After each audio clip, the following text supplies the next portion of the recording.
Cedars, or juniper as some people call them, are the most aggressive and damaging woody plants on rangelands in the western half of Texas. They infest about 20 million acres of our ranges and are rapidly increasing in abundance and moving out onto our grasslands and pastures. A mature cedar uses about 33 gallons of water a day. They create drought or desert-like conditions, even in areas with 20 inches or more of annual rainfall. I'm Dr. Darrell Eckert, research scientist with the Texas Agricultural Experiment Station, and this is Dr. Ellen McGinty, range specialist with the Texas Agricultural Extension Service.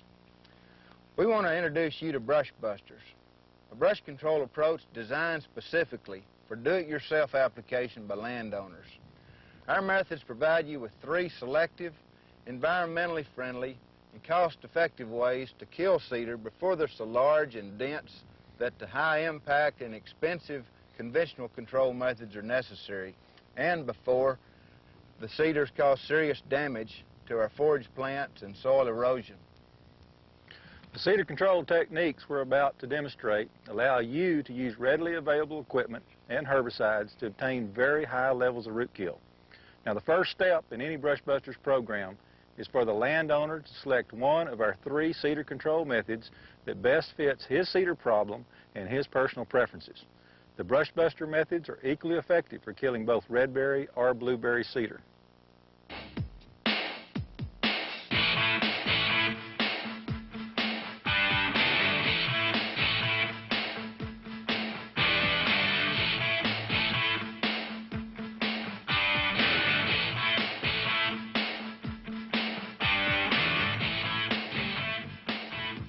Cedars up to about 3 foot tall can be controlled at very reasonable cost with the brush buster's leaf spray method. Cedars have a very large leaf surface area, and since the leaves must be sprayed to the point of runoff, the cost for labor and spray escalates very rapidly if the height of the cedar gets above 3 foot. The brush buster cedar leaf sprays can be applied with a variety of equipment. The least expensive is the hand pressurized garden sprayer. For larger acreages, the backpack sprayers work well. Or you can use a 4-wheeler equipped with a tank and electric pump. But regardless of which sprayer you use, we recommend an adjustable cone nozzle equipped with a medium-sized orifice such as an X6 or an X8 that will deliver a coarse spray with large droplets. For the brush buster cedar leaf spray method, we recommend 1 herbicide, Tordon 22K. This is added at 1% of the total spray mixture. The next ingredient is a surfactant, or you can use a liquid dishwashing detergent. These are added at 1/4 of 1% of the total spray mixture to assure that the spray sticks to the waxy cedar leaves. A final ingredient is highlight blue dye. The dye helps you be assured that you're getting complete and adequate coverage of the cedar with the spray. It also helps you make sure you don't miss a plant or spray the same plant twice. Wear rubber gloves and goggles when mixing Tordon 22K and the other spray ingredients. To mix the desired concentrations, we pre-measure each ingredient and then add them to a spray tank already half filled with water.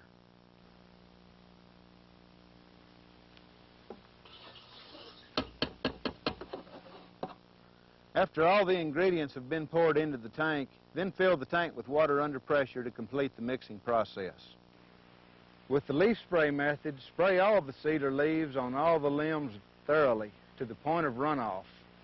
The leaf spray method will be most effective during spring through summer when the cedar is actively growing. Keep these points in mind when using the brush buster's leaf spray method. You'll need a pesticide applicator's license from the Texas Department of Agriculture to purchase Tordon 22K because it's a restricted use herbicide. Follow the herbicide label directions. Don't spray if the cedar foliage is wet. Don't spray immediately upwind of desirable trees, shrubs, or susceptible crops. Don't spray within 100 foot of known sinkholes or fractures that would allow herbicide to enter underground aquifers. The cost of treatment will increase rapidly as the size and density of your cedar increases. And large, mature blueberry cedars growing in mixtures with deciduous trees may be nesting habitat for the endangered golden cheek warbler. If you're in doubt, check with your U.S. Fish and Wildlife Service.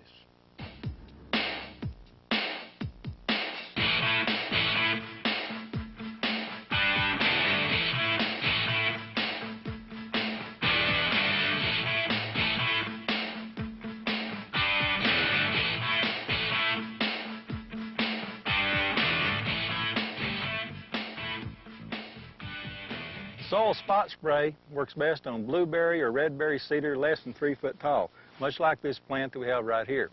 Now, the herbicide that we use for the soil spot spray is Velpar L. This herbicide is not a restricted use product. In other words, you can purchase this herbicide without a pesticide applicator's license. We do recommend that you add 1 ounce of the highlight blue dye to each 1 gallon of the Velpar L. Now, this dye is going to help you identify which plants you've treated. We use the herbicide undiluted by attaching an exact delivery handgun, like this right here, or an automatic syringe to the herbicide container. If only a few plants are going to be treated, a disposable syringe like this works just as well. When using Velpar L to control cedar, first you need to adjust your handgun or syringe to deliver 2 cc's for each time you pull the trigger. Placement of the Velpar L under the cedar plant is important. Herbicide should be applied to the soil surface midway between the cedar stem and the edge of the drip line. Take care to ensure the Velpar L actually reaches the soil and is not intercepted by rocks or vegetation. The recommended rate of Velpar L for cedar control is 2 cc's for every 3 foot of height or canopy diameter, whichever is greater. Now, if plant size requires more than a single 2 cc application, make sure you space those applications equally around the plant. If you're on slopes, apply most of the herbicide on the uphill side of the stem. Now, at the end of the day, you need to make sure you thoroughly clean the handgun or syringe that you used. The best way to do this is simply to disassemble and wash in warm, soapy water. Be very careful not to dispose of your wash water near any desirable shrubs or trees. If you do, you may kill those plants. When using the Brush Buster soil spot spray method, keep these points in mind. First, follow those herbicide directions. Also, make sure you don't use this product on marshy or poorly drained sites or on heavy clay soils, and also don't apply to snow-covered or frozen ground. Stay away at least 3 times the height and canopy diameter, whichever is greater, of desirable trees such as oaks or pecans, and be aware that grasses and weeds will be killed where each spot of Velpar L is applied. Recovery may take 2 to 3 years. Now, rainfall is required to activate Velpar L. Plants will begin to show symptoms within 3 to 6 weeks of initial rainfall, but 1 to 3 growing seasons may be required before the plants die, and during this time, cedars usually sprout new leaves several times. Finally, remember that the cost of treatment escalates rapidly as the density and size of those cedars increases.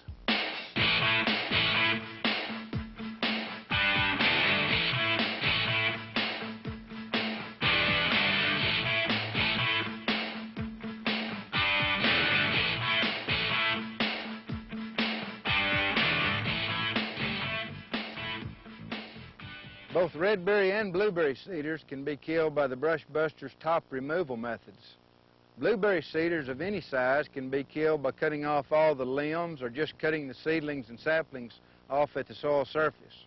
Redberry cedars must be cut below the bud zone, which is a knob-like enlargement of the basal stem. The bud zone of redberry cedar is usually below the soil surface after the plants are 8 to 10 years old.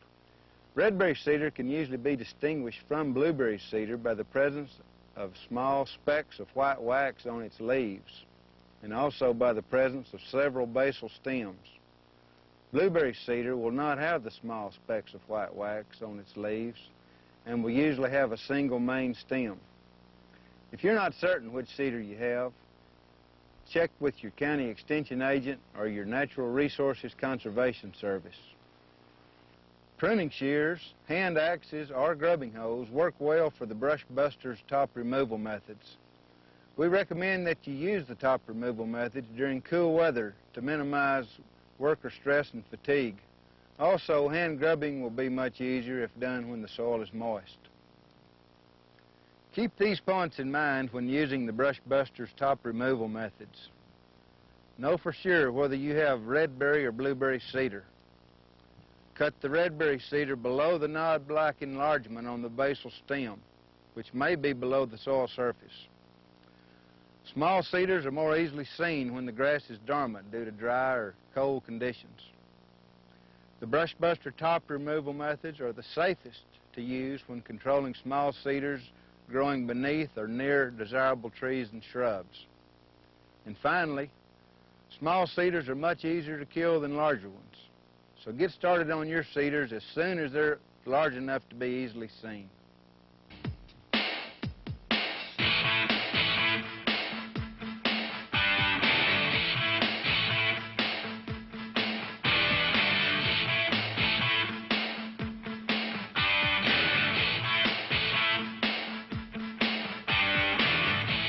Remember, controlling cedar is not a one-time job. You're going to need to go over your land every now and then to get rid of unwanted cedar sprouts. Now, these brush buster methods can be used by anyone, regardless of your past experience with brush control or the size of your property.